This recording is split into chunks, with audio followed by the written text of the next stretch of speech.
YS Jaganmohan Reddy అధికారం కోల్పోయిన తర్వాత ప్రతిపక్ష స్థానం కూడా దక్కని పరిస్థితుల్లో ఆయన హైకోర్టులో ఒక పిటిషన్ దాఖలు చేశారు, నాకు ప్రతిపక్ష హోదా ఇవ్వండి అని చెప్పి.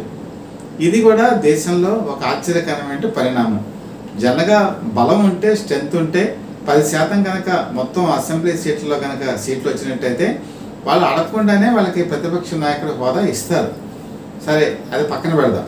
మరి ఇటీవల కాలంలో ఇంకో పిటిషన్ వేశారు.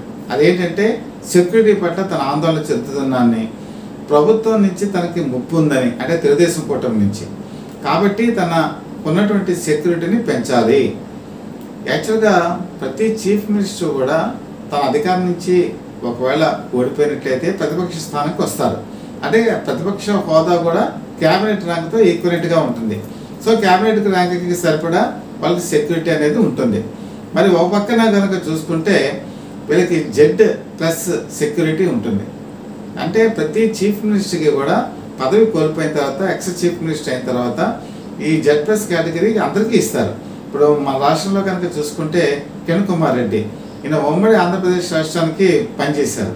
ఈయన కూడా ఇదే సెక్యూరిటీ వర్తిస్తుంది.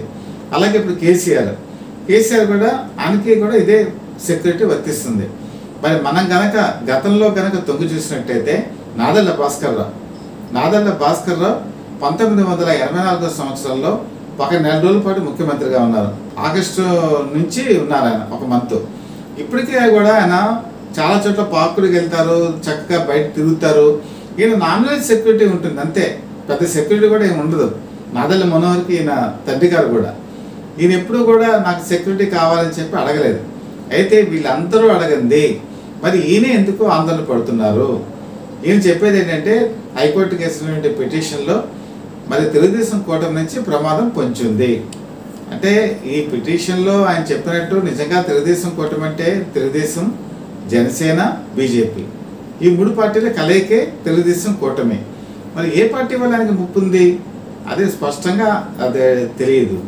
మరి ఈయన చెప్పని కారణాల్లో ఈయన తీవ్రవాద సంస్థ నుంచి ఆయనకు ముప్పు ఉందా, లేకపోతే నక్సలైట్ నుంచి ఏమైనా ముప్పు ఉందా, లేకపోతే ఈయన పరిపాలనలో గంజాయి, కొకైన్ లాంటివన్నీ కూడా పూర్తిగా అరికట్టేసి ఎక్కడో కూడా లేకుండా చేయటం అనే కార్యక్రమం చేపట్టడం వల్ల ఏమైనా తీవ్రవాదమైనటువంటి అంతర్జాతీయ ఈ మాఫియా డాన్స్ ఉంటారు కదా, వాళ్ళ నుంచి ఏమైనా ముప్పు ఉందా, ఇంకేమైనా నేరస్తుల నుంచి ముప్పు ఉందా?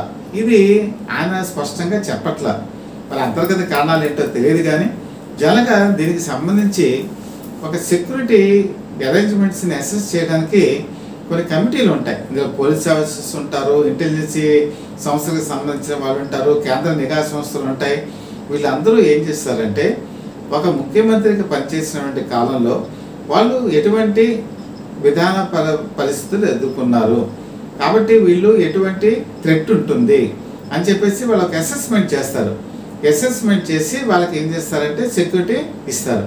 ఇప్పుడు Z+ category security, Z+ category సెక్యూరిటీలో మన ఇండియన్ యాక్ట్లో ఏముందంటే మినిమం ఇంతనే ఉంది, అంటే 58 మంది మినిమం ఇవ్వచ్చు, 59, 60 వరకు మినిమం ఉంది.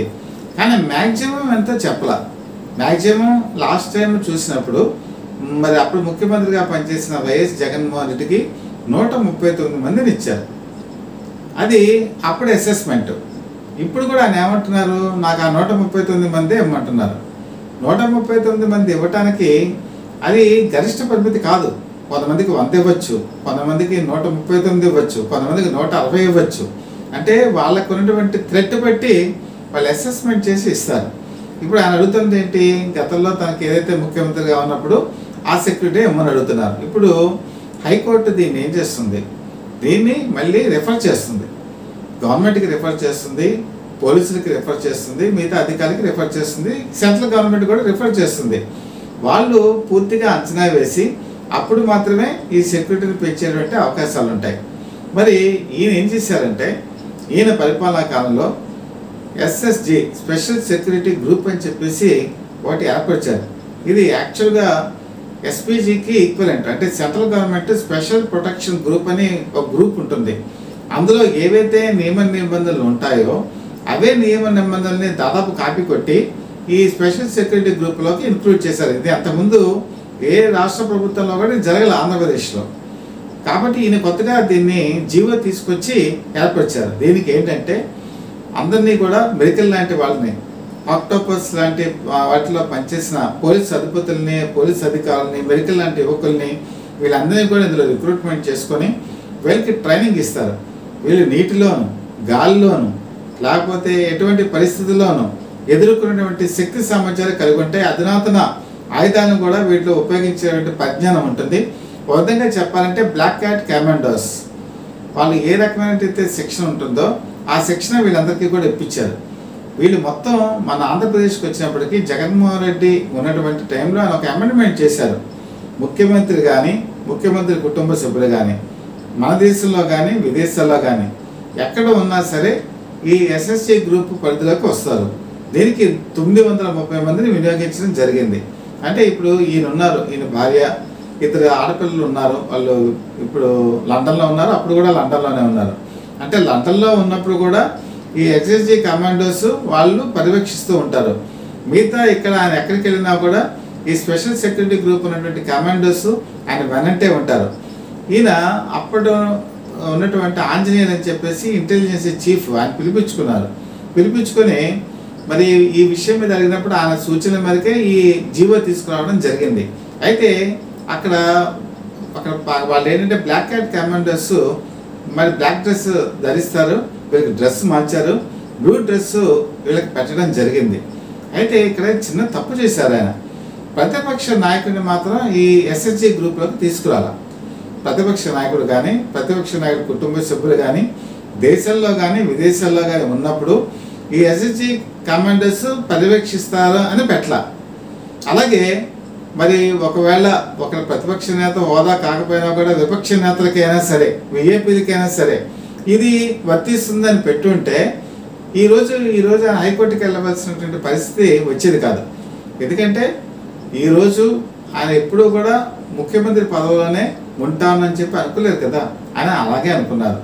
నేను 30 సంవత్సరాల పాటు నేను అధికారంలో ఉంటాను, నేనే ముఖ్యమంత్రిగా ఉంటాను, చంద్రబాబు నాయుడు ఎప్పుడు ప్రతిపక్ష స్థానంలోనే ఉంటానని ఊహించారేమో, ఇందులో ఎగ్జంప్షన్ ఇచ్చారు.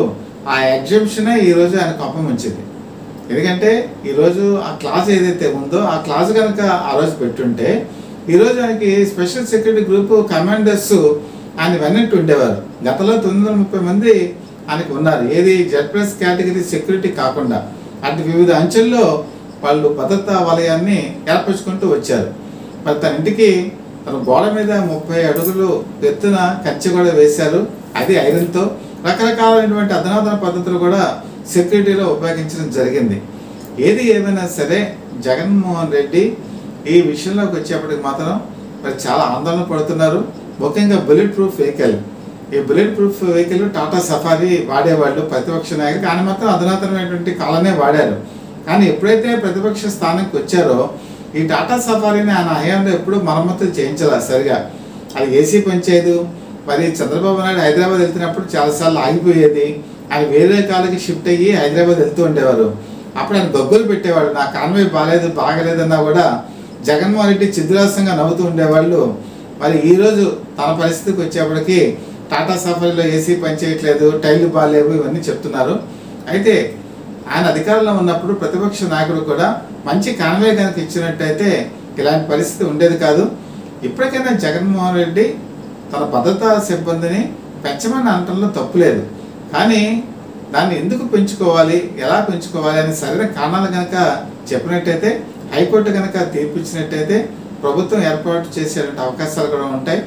మరి ఎప్పుడూ కూడా సెక్యూరిటీ అనేది ప్రతిపక్ష నాయకులు కూడా ఇవ్వాల్సిన బాధ్యత ప్రభుత్వాలకు ఉంటుంది. ఆ దిశగానే వెళ్తారని భావిస్తూ మీ దగ్గర నుంచి సెలవు తీసుకుంటున్నాను.